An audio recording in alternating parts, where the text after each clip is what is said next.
बिस्मिल्लाहिर्रहमानिर्रहीम अल्लाहुम्मा सल्ली व सल्लिम अला नबिय्यिना मुहम्मद। अस्सलाम वालेकुम एवरीवन। उम्मीद है कि सब खैरियत से होंगे इंशाअल्लाह। अल्लाह आपको ईमान वाली इस्लामती वाली ज़िंदगी अता करे। तो आज मैं आपके साथ एक बहुत ही फास्ट सी रेसिपी शेयर कर रही हूँ। अचानक मेहमान आ जाएँ तो आप इसको बहुत ही मिनटों में झटपट से बना सकते हैं और इसका टेस्ट भी बहुत ही मज़े का बनता है। सबसे पहले तो गोश्त यानी चिकन को आप पानी में और सिरके में डिप करके अच्छी तरह से धोकर और खुश्क होने के लिए मैंने रख दिया था। उसके बाद मैंने आधा किलो टमाटर लिए हैं और हाफ़ केजी मेरा गोश्त था, मेरा नहीं यानी कि चिकन का गोश्त था। और उसके साथ मैंने लिया है अदरक लहसुन का पेस्ट 1 चम्मच। थोड़ी सी मैंने सब्ज़ मिर्चें ली थी और फ्राई के लिए मैंने लिया है सरसों का ऑयल, इसलिए इसका कलर थोड़ा सा डार्क है। ये मत समझिएगा कि ऑयल जो है वो कितना गंदा है। और जब हम चिकन फ्राई करने लगेंगे तो उसमें हम शामिल करेंगे 1 चम्मच के बराबर लेवल चम्मच जो है नमक का। फ्राई करते हुए हमने नमक जो है इसमें शामिल करना है। जब चिकन फ्राई हो जाएगा तो हमने एक्सेस ऑयल जो है वो मैंने इसमें से रिमूव कर दिया है और बाकी ऑयल में जगह बना के तो मैंने अदरक लहसुन का जो पेस्ट था वो इसमें शामिल कर दिया और इसको भी थोड़ा सा हम फ्राई कर लेंगे चिकन के साथ ही। जब हमारा अदरक लहसुन का पेस्ट भी फ्राई हो गया था तो मैंने इसमें जो हाफ़ केजी टमाटर थे उनको 2 हिस्सों में कट करके तो वो मैंने कढ़ाई में शिफ्ट कर दिए हैं और इनको फैला के और ऊपर से ढक्कन दे के तो मैं इनको छोड़ दूँगी। और तकरीबन 10 से 15 मिनट लगे थे अपनी ही स्टीम में। इनके जो छिलके थे वो इनसे अलग हो गए थे तो छिलकों को मैंने जो है वो रिमूव कर लिया था और उनको रिमूव करने के बाद मैंने इसमें सब्ज़ कटी हुई मिर्चें शामिल की हैं और फिर इसको भून लिया है। जब थोड़ा सा इसका पानी खुश्क हो गया है तो अब मैंने इसमें शामिल किया तकरीबन 1 चम्मच ही काली मिर्चों का। इसमें मैंने सुरख मिर्चें शामिल नहीं की, सिर्फ काली मिर्चें और सब्ज़ मिर्चें शामिल करके ये कढ़ाई बनती है। बहुत ही मज़े की है। आप इसको मेहमान आ जाएं तो झटपट बना सकते हैं। आप भी एक बार ज़रूर ट्राई कीजिएगा और फीडबैक दीजिएगा। मुर्गे की रेसिपी शेयर करती हूँ।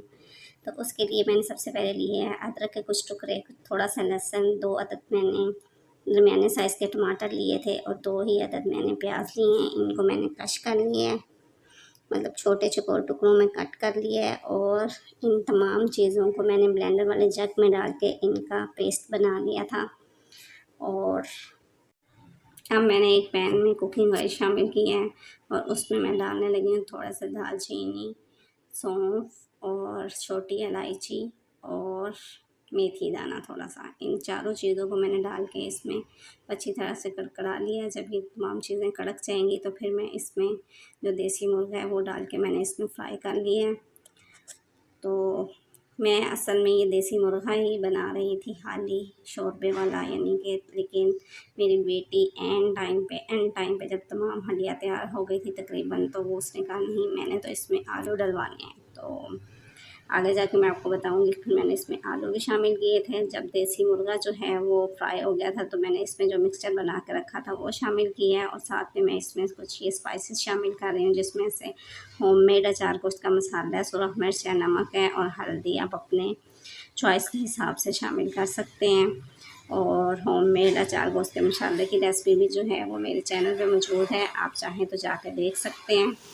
और इन तमाम चीज़ों को अच्छी तरह से भून के जब मसाले ने घी छोड़ दिया था तो मैंने तकरीबन 1.5 से 2 गिलास इसमें पानी शामिल किया और फिर प्रेशर का लिड लगा के इसको तकरीबन 15 मिनट के लिए वेट जब बोला था तो फिर मैंने इसको मतलब खोला था।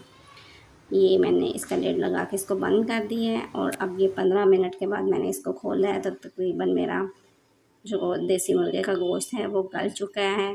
लेकिन यहाँ पे मेरी बेटी ने कहा कि नहीं मैंने तो इसमें आलू भी डलवाने हैं। तो मैंने फिर इस स्टेज पे आके इसमें आलू डाल के तो इसको दम पे छोड़ दिया था ताकि आलू भी जो हैं वो गल जाएं। तकरीबन 15 मिनट तक मैंने इसको मीडियम आंच पे बल्कि स्लो आंच पे मैंने इसको दम पे छोड़ा था तो आलू गल चुके थे। फिर उसके बाद मैंने इसमें थोड़ा सा गरम मसाला और धनिया शामिल करके तो बस मैंने इसको डिश आउट कर लिया। ये मेरी रेसिपी की फ़ाइनल लुक है। उम्मीद है कि आपको मेरी रेसिपी ज़रूर पसंद आई होगी। लाइक शेयर सब्सक्राइब ज़रूर किया करें, अच्छा कमेंट करके बताया करें कि आपको मेरी रेसिपी कैसी लगी है और फीडबैक ज़रूर दिया करें। इससे हमारी हौसला अफजाई होती है। हम इतनी मेहनत में गर्मी में आपके लिए वीडियो बनाते हैं तो इसके लिए हमें थोड़ा सा फीडबैक, एक लाइक तो बनता है, एक कमेंट तो बनता है। तो मिलते हैं अगले वीडियो में, तब तक के लिए दुआ में याद रखिएगा। अल्लाह हाफ़िज़।